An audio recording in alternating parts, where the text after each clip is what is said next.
Daggerheart. Daggerheart. Daggerheart, come and me want to go home.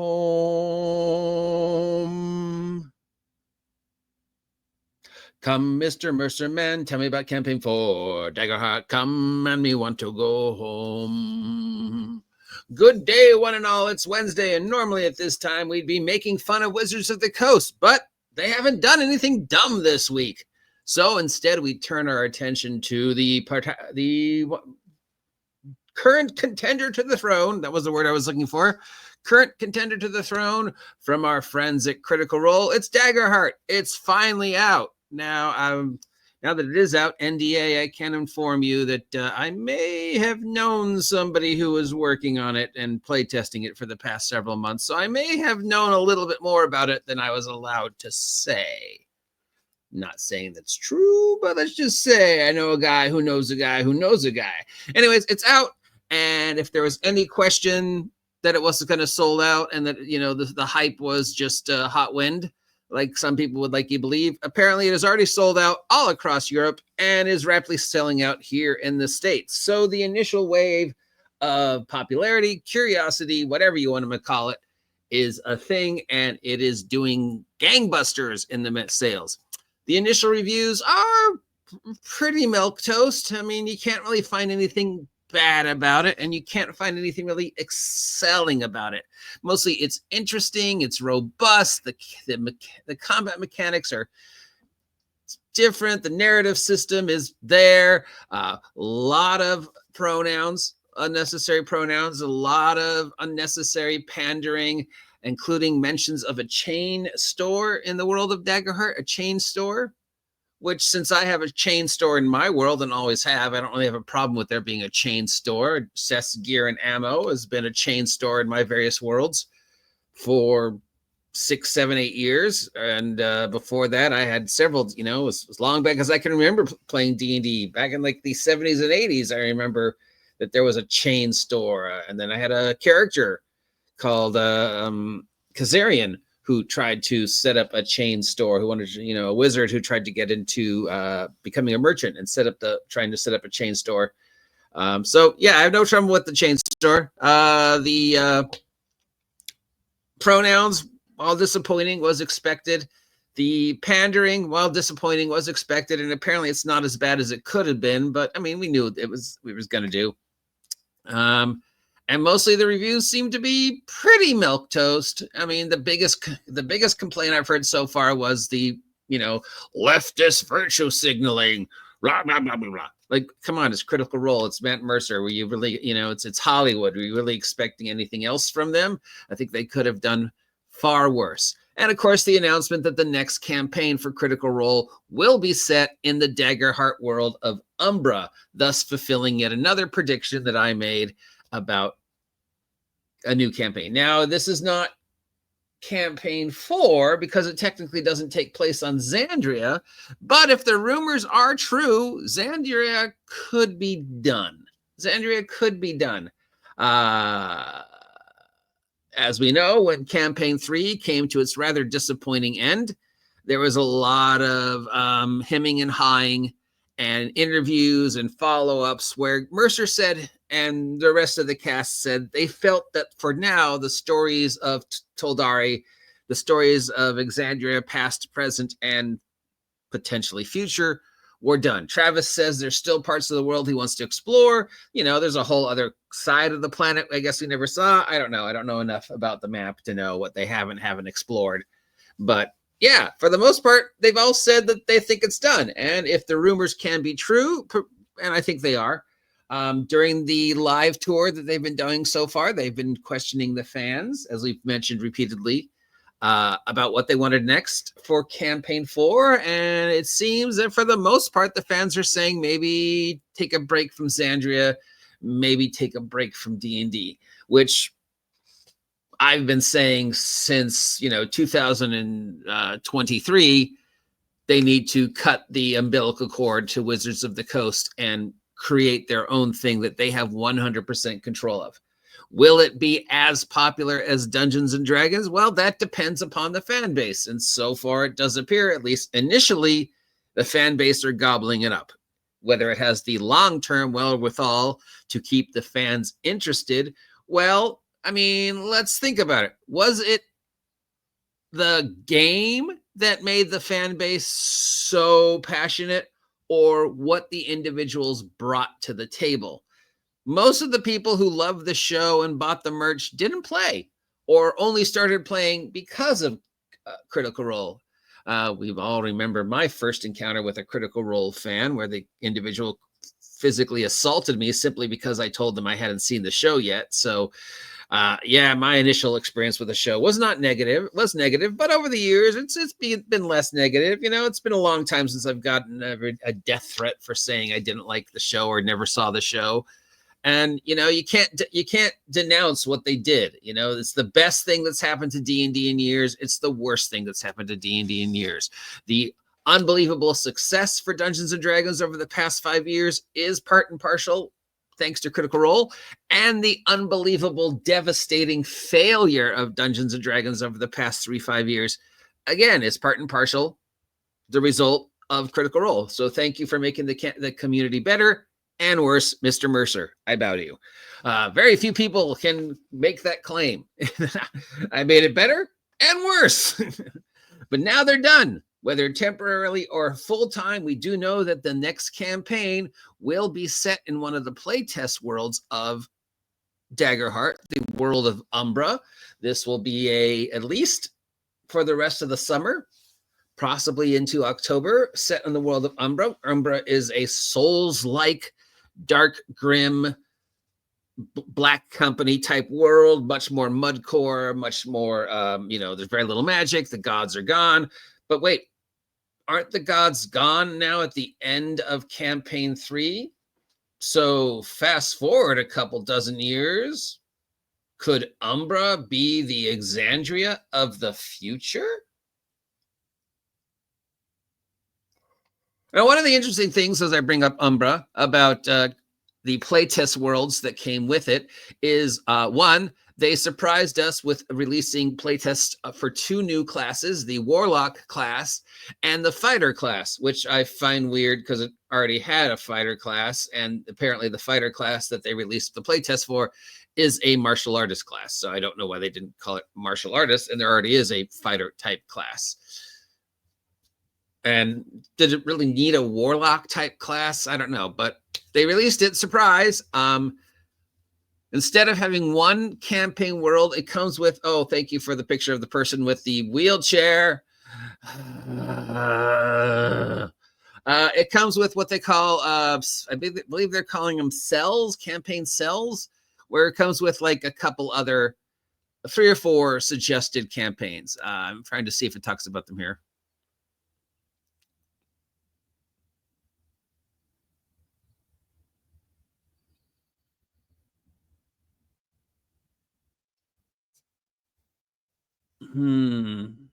Doesn't say anything, but I know there's a couple suggested worlds, one of which is Umbra, which Mercer will be running the next campaign in. So whether it's a mini series or it is Campaign 4, we know that there will be a new production of them playing Daggerheart in a brand new world, or possibly Mercer being the sneaky long-term storyteller that he is. Could Umbra be a future projection of Xandria after the events of Campaign 3? Now, a year ago, I theory crafted how I thought Campaign 3 would end. It didn't end the way I thought it should end. It didn't end the way I think most people wanted it to end, because it kind of just had a very milquetoast, everything's fine, don't worry about it, know that the slice of life continues even if you're not watching it anymore ending, as opposed to the much more devastating, well, you just fucking triggered the apocalypse, guys, ending. I theory crafted that it should end on a cliffhanger. Campaign 3 should have ended on a cliffhanger. Campaign 4 should have started years after the end of Campaign 3, where part of the story was discovering what happened at the end of campaign 3 to leave the world the way it is. I knew the world would be scrubbed of anything connecting it with D&D and pretty much scrubbed of anything connecting it to the campaign 1 through 3 pass. That went without saying, and that much is pretty much true. Whatever he does next will have no connection to Dungeons and Dragons and very little, if no, connection to campaign 1 through 3, especially since for the most part, the fans were disappointed in campaign 3. Now I have no problem with this picture. The wheelchair, guys. The frog, sure, why not? I mean, why not a frog? No weirder than any other race that we have in D&D. I mean, you know.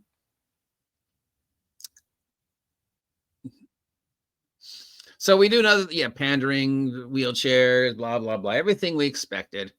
I know some people are disappointed, but come on, it's Daggerheart, it's Critical Role, it's their base, you know, and they're going to milk their base as much as they can while slowly tricking them into discovering this new system with these new sample worlds, one of which will be Campaign 4. Now, again, as I was saying in my theory crafting, Campaign 3 should have ended at a cliffhanger. We don't know. We don't know.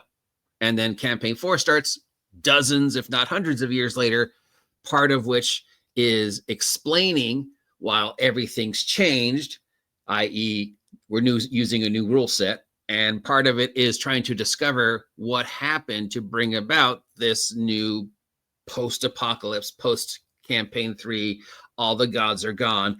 Anything connecting it to D&D is gone. Let's use Campaign 4 to explain the transition from mechanics, rules, mythology of Campaign 1 through 3 into Campaign 4, so that by the time Campaign 4 has reached its middle mark, we are deep in the weeds of Daggerheart and everybody understands how it works. And we've used the beginning arc of Campaign 4 to explain the transition from fancy and Dungeons and Dragons magic to card-based Critical Role Daggerheart magic. Which brings us to the last part, which is, you know, always been my big question. And apparently it still remains unanswered. What happens if I lose the cards? What happens if I lose the chits? Will there be replacements available on the store? Okay, so is there a link? Is there a link to the store? Okay, so we're going to go to the Daggerheart store.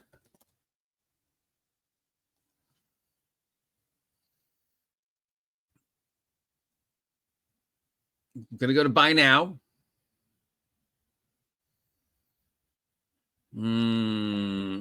Got the box set is available. It's available at certain game stores, Darrington Press Guild stores. It's available at Amazon, Barnes & Noble, Indigo, and Books A Million. Two of those I don't know. There's digital offerings. Translations aren't available yet, but they're working on them. It's on Demiplane. It's on drive-through. No mention of replacement parts on the thing. I'm going to go check out drive-through because if they'd be anywhere, that's where they'd be. We've got a Daggerheart Quick Start Adventure. We've got Daggerheart Core Book. We've got Daggerheart Core Book plus PDF for $45, which is pretty reasonable. Not bad. I mean, pretty reasonable to get the PDF plus the Nexus stuff. I think the actual book is $45, maybe $50. So that's actually pretty reasonable, but no replacement parts. So that's, again, my big question is not, is your system going to work? We know the system's going to work because it's Blades in the Dark. It's,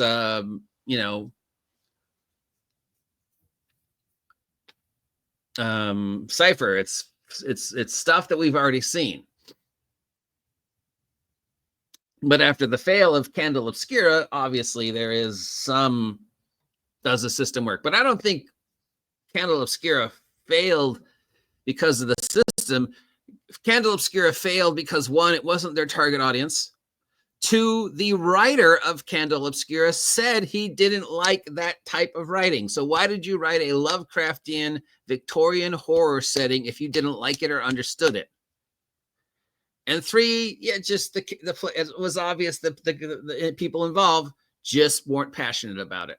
It just felt like, let's see if it works. It's not working, but we've got to run with it. I have a feeling we're never going to see anything else for Illuminated Worlds, at least not for a long time. But we do know that the system that Daggerheart's based on, Blades in the Dark, which is based on Powered by the Apocalypse, which is based upon Fusion and Fudge, works. That system works. I've always said Powered by the Apocalypse had the potential of being the next paradigm shift, being the next GURPS. It was just missing that one thing, and that one thing could be Blades in the Dark / Daggerheart / the thing, except of course it's got the fear and hope mechanic, which people are like, girl. And when we originally saw them, I was like, hey, people are going to find a way to abuse that. Okay. The minute you add anything like that, which isn't original, I can think of another system that added something like that. And I was like, yeah, that's not original. And it's easy to abuse. And people are like, no, you're not going to be able, they're not going to be able to abuse that mechanic. And I was like, have you ever gamed with a duck class, min-maxer rules lawyer type who can find all the, the loopholes? I mean, play with some really hardcore, clever champions players. And yeah, if there's a loophole, it will be abused. And the hope fear dice mechanic is something that's going to be abused. But so what? Whatever. I mean, that's what they're going for. It's a comic book high power system, but then it introduces as one of its campaign settings a dark, gloomy system. So will this system work with dark, gloomy? If it's successful, then yeah, they give Wizards of the Coast a run for. I'm sorry, I like the frog. I can't not like the frog. He's just sort of cute and derpy, I mean, I know he's going to die a some horrible squishy death or get eaten or something, but he's just sort of derpy cute. I just can't not like him. You're going to die a horrible death. Some bird's going to eat you, but you're a frog. And, Amphibia. I loved Amphibia. I love the frogs from Amphibia. So, yeah, whatever. So in closing, because I've wasted 17 minutes of your time talking about it, it's out. It's already sold out. We know that the next campaign, let's call it Campaign 3.5, is going to be Daggerheart, set in the world of Umbra. It's going to be a dark, black company, Souls-like, whatever the fuck Souls-like mean, Diablo-esque, low magic, dead gods, mud cores type world, which seems to be the antithesis of what Daggerheart is all about. But maybe it's a very clever way to show you the versatility of the system. The reviews are milquetoast. There's stuff people like, but not incredibly. There's stuff people dislike, but so far the only hate I've really seen is the expected hate, the virtue signaling, the wheelchair signaling, which doesn't disappoint me because it's them and you knew it was coming. I knew it was coming. Again, I can say now that it's out and the NDA, I might have known a guy who knew a guy who was playtesting it and part of it. So yeah, I might have known a little bit more than I was able to let you guys know until now. Or I might not. I might be lying. You don't know. So my prediction is that Campaign 3.5, Umbra, is going to be them testing the waters. We know the initial sales are successful, but how much of that is just curiosity? How much of that is I'm a Critical Role fan, I'll buy anything they make? And how much of that was people going, I actually want to play this system? So let's see how Campaign 3.5 plays out. Let's see how the next 3 to 6 months play out. If they market this correctly, and if they play their cards right, especially with the idea that, look, despite the virtual signaling, we can do dark.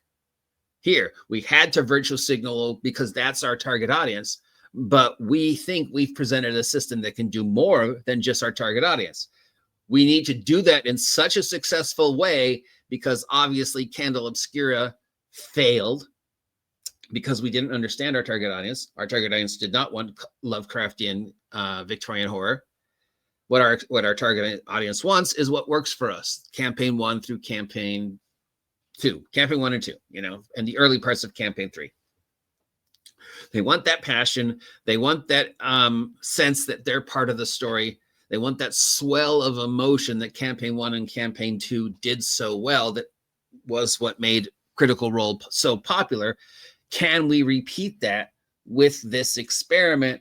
That's what we're going to try and find out with Campaign 3.5 by doing Umbra as opposed to something else as our first.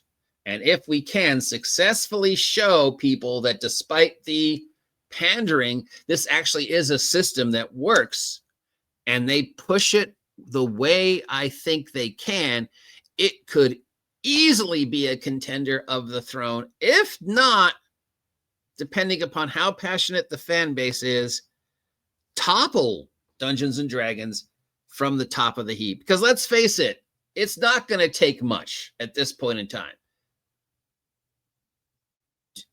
It's on the precipice, right? 6th edition, we know it's probably the last edition. We know that Wizards of the Coast, as we know it, is dying, if not dead. We know the future of Wizards of the Coast D20 is not a happy one. We will probably see Wizards of the Coast D20 end by 2030. So here is Critical Role. Here is their new system, which they need to back the fuck up behind. We know that they're responsible for the swell of popularity that Wizards of the Coast experienced over the past 5 years. D&D would not be where it is today if not for them. Can't take that away from them. Can they do the same with Dagerheart? And if they can, it is primed and ready to kick D&D to the curb, which I think most of us would be happy with. Because then we can go back to just playing D&D the way we want to play it without dealing with Wizards of the Coast stupidity. And Dagerheart can take that ball and run with it. And who knows, maybe it has the potential to be more. Maybe it has the potential to be what Powered by the Apocalypse could have been. Except, what happens if I lose the cards or the chits or the special dice?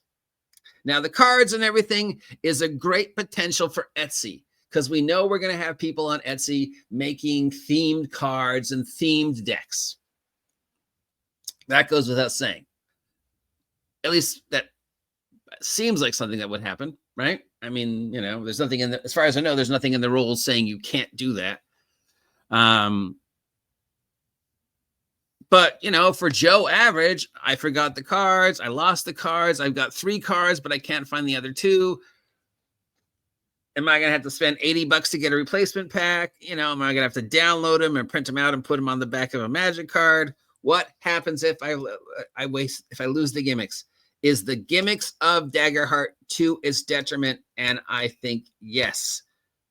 The gimmicks are great, but it needs to be the core of the system that carries you. And the core of the system needs to be something that I can play and run anywhere. And if it is so dependent upon the gimmicks, that could be the thing that prevents it from being successful, unless there is a reasonably inexpensive way to replace the gimmicks if I lose them, right? We're not talking Warhammer armies here. We're talking pieces of cardboard and little pieces of, stone and funny looking dice and a cute little frog.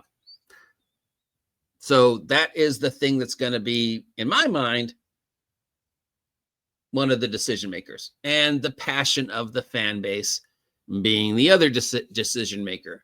How passionate can that passion carry Dagerheart to the finish line the way they did with Dungeons and Dragons? And if it can, which I think if played correctly, it can, are they in the position to kick Dungeons and Dragons 6th edition to the curb? Because it's ready. I mean, it's ready. The tooth is loose. Somebody just needs to yank it.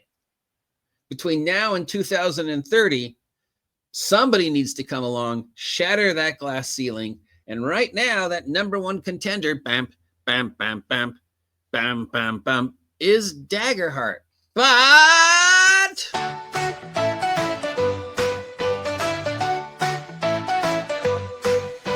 There's nothing magic in the air, wands roll around us, cast away our care. Friends in the hallways, adventures we find, spells and enchantments, trouble on our mind. That's so wizards, oh, oh, oh, oh. Life is a spell we know, we're casting joy